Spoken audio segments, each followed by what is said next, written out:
Assalamualaikum warahmatullahi wabarakatuh. Kami dari kelompok 1, saya Sandi sebagai moderator. Saya Alisa Nopianti sebagai pemateri. Saya Risa Silvia sebagai pemateri 2. Di sini kami akan mempresentasikan mengenal bakteri Mycobacterium tuberculosis.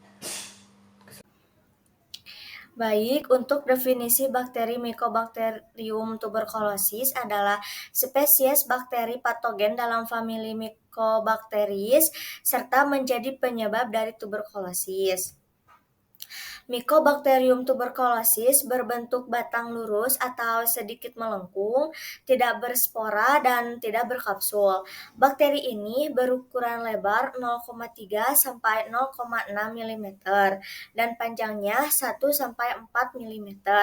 Mycobacterium tuberculosis mempunyai sifat khusus yaitu tahan terhadap asam pada pewarnaan Chil-Nielsen. Oleh karena itu disebut pula basil tahan asam atau BTA.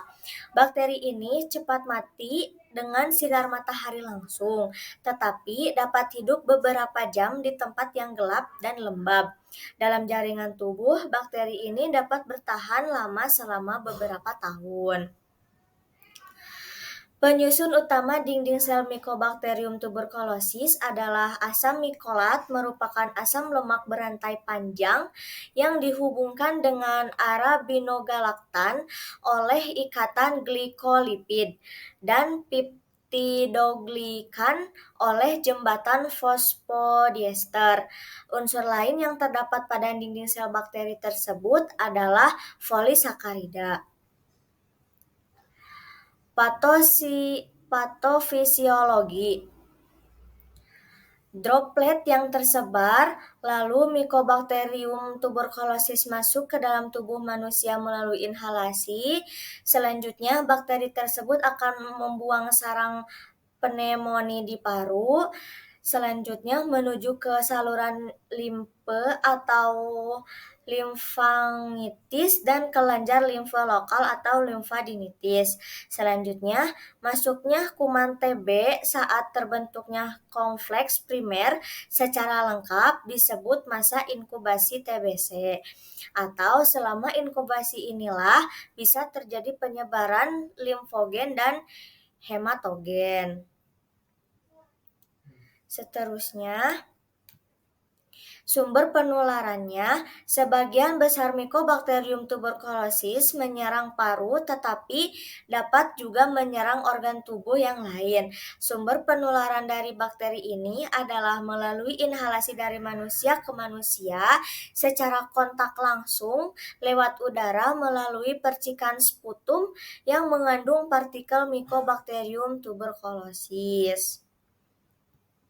Gejala umum penderita tuberkulosis atau TBC yaitu batuk terus-menerus dan berdahak selama 3 minggu atau lebih. Yang kedua, dahak bercampur darah. Yang ketiga, sesak nafas dan nyeri dada. Yang keempat, berat badan menurun. Yang kelima, berkeringat malam walaupun tanpa kegiatan. Yang keenam, demam meriang lebih dari 1 bulan. Berikut adalah pencegahan TBC. Pencegahan TBC dapat dilakukan dengan olahraga secara teratur, makan makanan yang bergizi, tidak merokok dan minum minuman keras, membuka jendela dan pintu setiap pagi, menjemur alat tidur. Pasien yang terkena TBC harus menutup mulutnya pada waktu bersin dan batuk. Tidak membuang dahak sembarangan, tetapi dibuang pada tempat khusus dan tertutup. Kemudian minum obat secara lengkap dan teratur agar sampai sembuh. Berikut adalah pengobatan untuk TBC. Yang pertama ada isoniazid atau INH. Obat ini bersifat bakteriostatik atau menghambat pertumbuhan bakteri. Ini merupakan produk yang perlu diaktifkan dengan enzim katalase untuk menimbulkan efek. Bekerja dengan menghambat pembentukan dinding sel mikrobakter.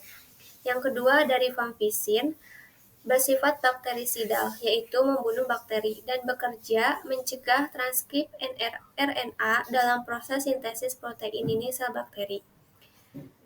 Yang ketiga ada pyrazinamin. Pirazinamid bersifat bakterisidal dengan menghambat pembentukan asam lemak yang diperlukan dalam pertumbuhan bakteri.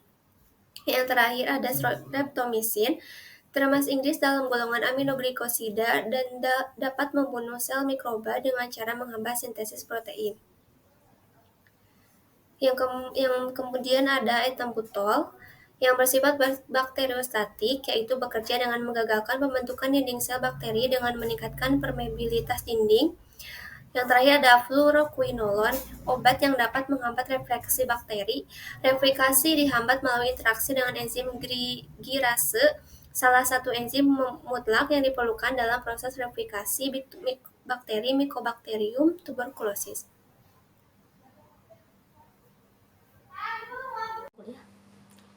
Demikian presentasi dari kelompok kami.